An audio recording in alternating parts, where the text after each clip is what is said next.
A very good morning to you. Welcome back to Morning Live. Now, the DP World Lions women soundly beat the Fidelity Titans by 101 runs in a fifth consecutive win to lift the inaugural Hollywood Bets-sponsored Pro50 Championship out at the Wanderers in Johannesburg.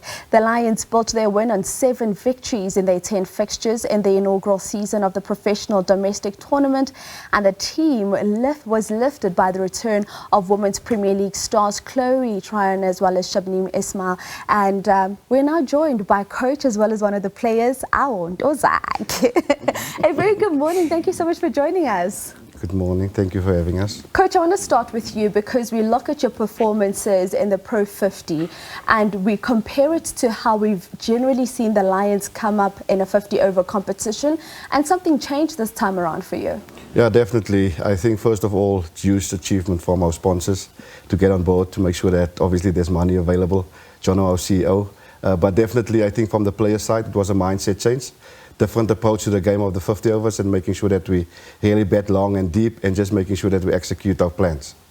And for you, Rasibe, you come into a different type of season because now we can see how much more professional women's cricket is in South Africa. How do you feel that has impacted the level of the game and the competition that you guys face out on the field? Sure, I think that move has been really great, especially for women's cricket. I mean, at some point we were just playing for the passion and the love of the sport. And for it to be professionalized, I think really speaks volumes about how we've been doing really well. I mean, the national team has been doing quite well. So I think they opened really big doors for us as the domestic structure. So it shows that whoever young player that they is, especially in club cricket, it shows that you can actually make a living out of it. But also it doesn't mean that you can just wake up and it will happen. There's a lot of hard work and determination that needs to be done to actually get there. So I think it's a really good move. I want to go a little bit deeper into that. Do you feel that your own personal game has changed now that we are playing at professional level versus waking up every morning and just saying, I play cricket because it's something that I love, and now it's something that you love that can give you that sustainability? I think for me it's not really something new because I once had a national contract for the Proteas. So for now it's just me guiding the young ones in terms of what does it mean to be a professional athlete. So I think the transaction has been really hard, but I think we are really getting somewhere. I mean, having SNCs, your physios, head coach, assistant coach, your analysts. So I think that move has also brought in up to such a realization that we are more professional now. There's no time to slack or do anything because now it's your 9 to 5. So you need to, the level of cricket needs to actually be a lot higher. Indeed, and I love how you say guide the younger ones, because I'm sitting here and I'm looking at you, I'm like, but Rasibe, you're young. And I think it just speaks to the amount of experience as well that you have in cricket.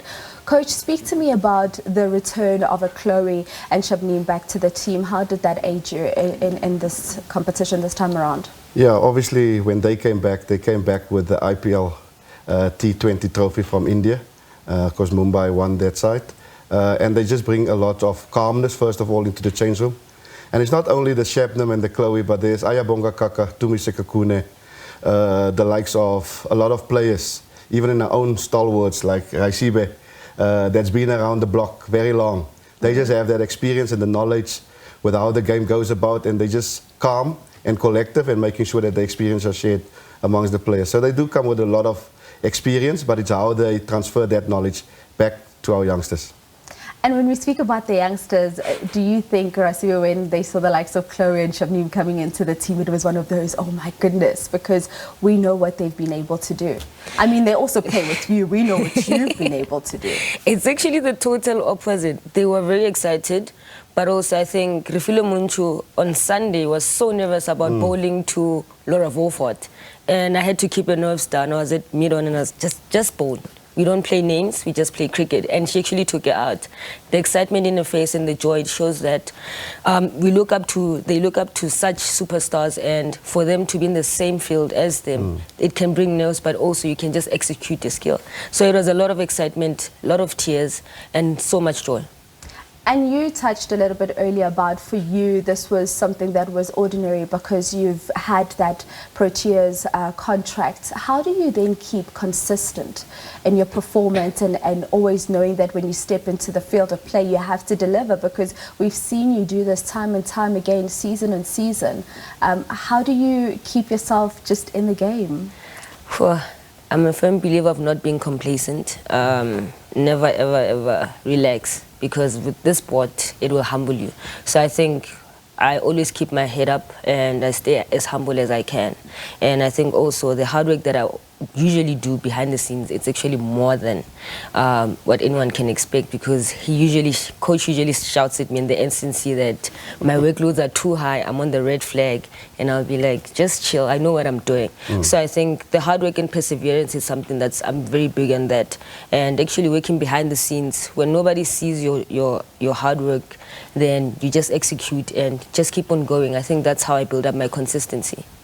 And Coach, just as I wrap up with you, we've seen what you're able to do. Of course, for now, you're going to go into a bit of a short break. What is it that you'd like to see your team do next season? I mean, what are your expectations? What do you want to achieve? What do you want to win? Yeah, I think as we had a team dinner last night with our CEO and the management of Lions, one thing that the CEO said, there's no lower standards now. You guys have won one trophy, so you need to go for both. So besides going for both trophies or aiming to go for both trophies, I think it's important during the off break that our girls need to work on their conditioning, because we had a lot of back-to-back games weekend after weekends where conditioning was a problem. So they need to work on that. Obviously from our side, we'll work on the planning, strategic workshop. We're taking our ladies away for a few days into the bushes and have a nice bonding time with the ladies, but making sure that when we come back, the vision is clear, the goal is clear, and the plans is clear for the new season. And just make sure that we play attractive cricket so that we can win fans back to the stadium. Oh, I absolutely love it, Rasive. Always a pleasure having you on the show. Coach Sean, thank you for joining us once again. Thank you. That is Coach Sean Pretorius of the Lions. Alongside him is the bowler out at the Lions, Rasive Ntozake, speaking all things about winners and being champions and saying, we've won one already, we're still looking forward to winning the other one. So good luck to all the teams that will be coming up against the Lions.